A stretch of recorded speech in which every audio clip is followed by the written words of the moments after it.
Ilang araw, guys, nandito tayo sa ating kaibigan ni Tatay, no.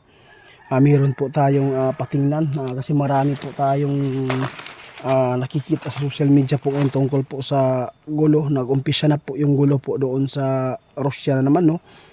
Ito na po talaga siguro yung mitsa ng World War III. Kaya marami pong mga tao na nagpanik na dahil po lalo na yung bansa natin ay hindi pa nagkaayos. Sila pa naman sana yung dapat po ay magtanaw sa panahon na meron silang magagamit sa tuwing tayo ay lusubin, no. Kaya nag-alala po yung ating mga kaibigan, kaya lagi pong nagpapaabot sa inyo. Marami pong katanungan, sabi nila Itit, bakit po hindi po yung ina-update yung World War III? Kasi bakit po lagi po ninyong ina-update yung gulo dito sa atin? Kasi po guys, alam mo, sarili po natin dito, no, sarili po nating bansa, dapat po natin matutukan para makapaganda yung lahat ng tao. At saka may ipaabot po yung tama. Kaya nandito tayo para ipaabot sa inyo tungkol po sa World War III kasi nag-umpisa na. Tay, anong mangyayari po dito, tay? Kasi nag-umpisa na po talaga yung kaguluhan ngayon. Ang dami ng buhay po na nawawala. Ano po ang dapat paghandaan po ng mga Pilipino dito, tay, na wala mamang yun na kasi nabot ang duha ka taag-as karon na mga naglingkod sa amo ang bansa. Wala pa man nagkaayos, mas lalo pa mang lalala. Kung sa may tabo karon nga nagsugod naman og kanang giyera sa ibang bansa tayo, sa may maayo karon na imo ang ipaabot sa ato ang mga followers karon.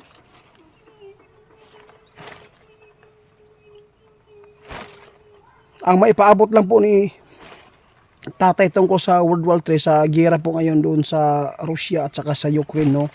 Kasi ang hirap lang po dito, ang delikado lang dito kung lahat ng mga bansa po doon nagkampi-kampihan at lahat po sila ay sumasali sa ganyan mga kaguluhan, imposibleng mangyayari din sa atin, no. Mangyayari din at mangyayari. Gusto ko malaman tayo kung kailan.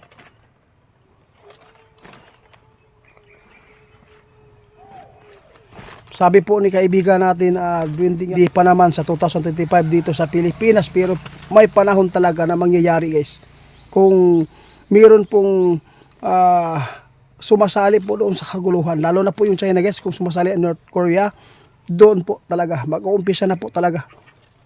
Yung malalapit po sa ating bansa, yun po ang delikado na makisali doon kasi may panahon talaga, may tendency talaga na mangyari talaga yung World War III dito sa atin. Madadamay po tayo kahit pa sabihin man natin hindi tayo makikialam, no? Pakikialaman din po daw tayo talaga, sabi ng ating kaibigan. Ang sa pae mo nakuha ang yun, tay.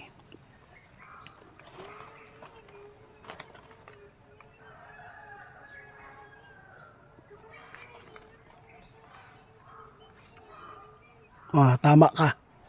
Ang ingon ni tatay sa lahat po ng makapanood nito, mahirap man o tama-tama lang, no. Tayong mga lahat na mahihirap, dapat, no, magsikap na lang tayo mananim. Magtanim tayo. Pabayaan po natin yung mga kaguluhan po ng Pilipinas ngayon. No, hindi naman po daw sila yung nagbibigay po ng pagkain sa atin. Ang isipin po natin, lagi po tayong handa kung ano man ang mangyayari dito sa ating bansa. At saka sabi ni tatay, dapat kung meron tayong oras at meron tayong malaking lupa doon, yun po talaga ang inahabilin po ng ating kaibigan. Mas tatay na magtanim tayo para meron tayong magagamit sa tuwing, no, lalapit yung kaguluhan dito sa atin. Kaya bisan pa daog may tabo para kaguluhan, kundi sila magkayos, wala pa rin tayong sali pa rin dyan. Kung meron man tayong kung naaman tayo panahon na madamay taana, sila raman na. Ang problema lang dito, guys, dito sa atin, kung ang gulo ng bansa mag-unay-unay, no, buhay, yun po talaga ang ating pag-iingatan. Kaya salamat tayo.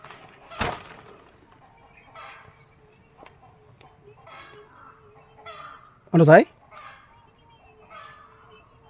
Napakabuti talaga ng ating kaibigan, guys. Sabi po ni tatay, itiit ang ating maipaabot sa lahat ngayon, yung mga nasa bundok, lahat po ng mga tao dito, dapat tayo ay magtatanim po tayo ng mga pagkain, dahil po mayroong darating na mga kaguluhan, mayroon na tayong makukuha sa tuwing, no? Alam mo guys, marami pong gustong ipaabot si tatay, pero number 1 ito para sa ating lahat. Tay?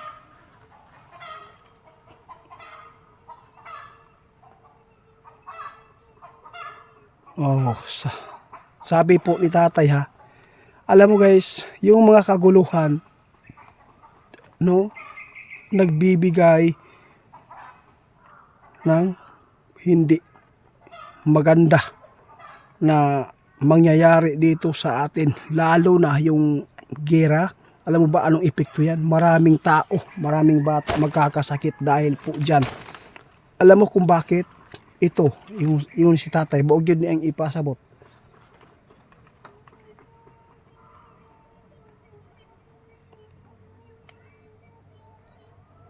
Maraming makasagupa daw ngayon ng mga karamdaman dahil po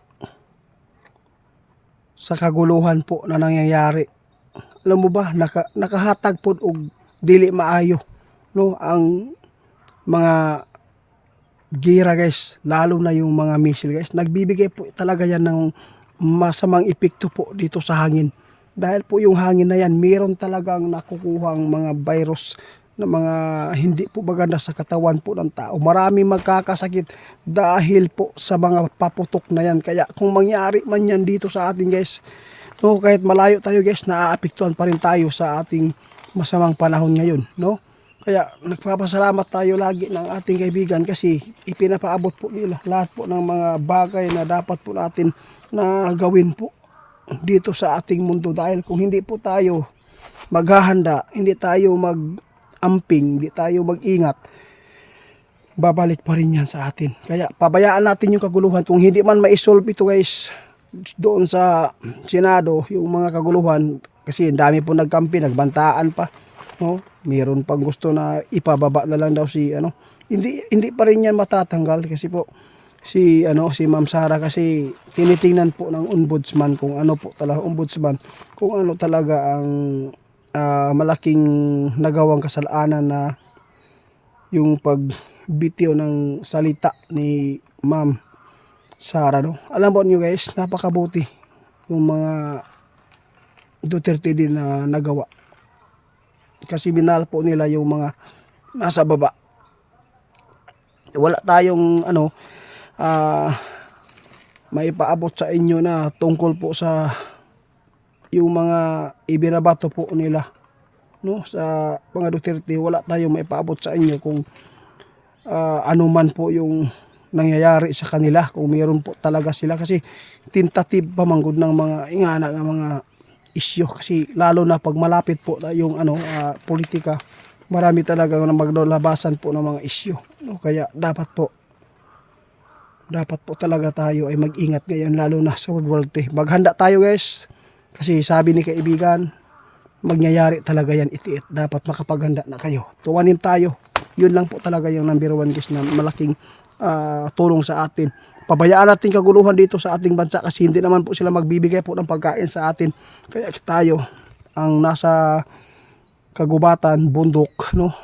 Ito po yung madaling maubusan ng pagkain na bigas, lalo na po wala kang pera. Mas maganda pagdating po ng World War III, meron tayong makukuha ng mga pananim po natin at makakain po natin at maluluto. At least po meron tayong makukuhang lakas.